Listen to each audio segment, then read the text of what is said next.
तमिलनाडु, केरल, असम और पुडुचेरी में हो रही है विधानसभा चुनाव के लिए वोटिंग। केरल में किस किस के बीच है कड़ा मुकाबला और एआईएडीएमके ने वोटिंग से एक दिन पहले डीएमके के चुनाव आयोग से शिकायत क्यों की? राज्यों के चुनाव से जुड़ी बड़ी खबरें देखिए टॉप 9 21 का राज्याभिषेक। तमिलनाडु में आज एक साथ सभी 234 सीटों पर एक ही दौर में वोटिंग हो रही है। जनता मौजूदा सीएम ई पलानीस्वामी को दोबारा मौका देगी या डीएमके के स्टालिन बाजी मारेंगे, इसका पता 2 मई को आने वाले नतीजों के बाद ही चलेगा। तमिलनाडु में इस बार मशहूर अभिनेता कमल हासन भी अपनी किस्मत आजमा रहे हैं और राज्य में बीजेपी एआईएडीएमके के साथ चुनाव लड़ रही है। केरल में भी आज चुनाव हो रहे हैं। राज्य की सभी 140 सीटों पर आज वोटिंग हो रही है। केरल की सभी 140 सीटों पर 957 उम्मीदवार अपनी किस्मत आजमा रहे हैं। राज्य में 2 करोड़ 74 लाख मतदाता हैं। मुख्य मुकाबला एलडीएफ और यूडीएफ के बीच है। केरल का भी नतीजा सभी 5 राज्यों के साथ 2 मई को आएगा। देखना होगा कि मुख्यमंत्री पी विजयन को जनता दोबारा मौका देती है या नहीं। तमिलनाडु केरल के साथ आज केंद्र शासित प्रदेश पुदुचेरी में सभी 30 सीटों पर वोटिंग हो रही है। राज्य की 30 सीटों पर 223 उम्मीदवार मैदान में हैं। कांग्रेस डीएमके के साथ मिलकर एक बार फिर से सत्ता में वापसी की कोशिश में है। वहीं बीजेपी ने अखिल भारतीय एनआर कांग्रेस और एआईएडीएमके सहित दूसरी पार्टियों के साथ गठबंधन किया है।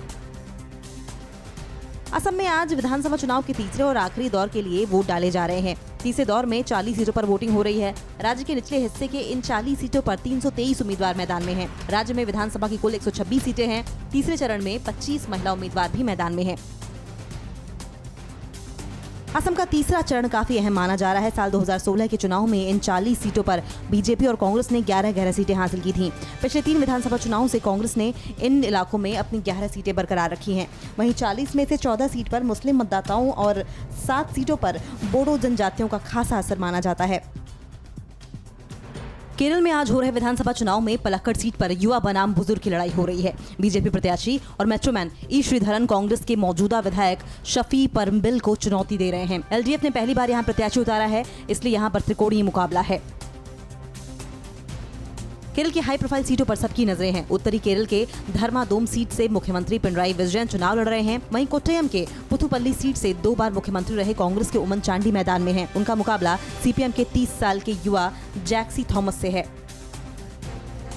एआईएडीएमके पार्टी के एक डेलीगेशन ने सोमवार को चुनाव आयोग से मिलकर डीएमके की शिकायत की है। अपनी शिकायत में एआईएडीएमके ने डीएमके पर मतदाताओं को रिश्वत देने का आरोप लगाया और राज्य के 5 विधानसभा सीटों के डीएमके प्रत्याशियों की उम्मीदवारी रद्द करने की मांग की। तमिलनाडु में अभिनेता से नेता बने विजयकांत के लिए ये विधानसभा चुनाव काफी अहम है, क्योंकि उनकी पार्टी डीएमडीके पिछले विधानसभा चुनाव में अपना खाता खोलने में सफल नहीं हो पाई थी। विजयकांत ने इस बार चुनाव में अपनी पार्टी के अच्छे प्रदर्शन की उम्मीद जताई है।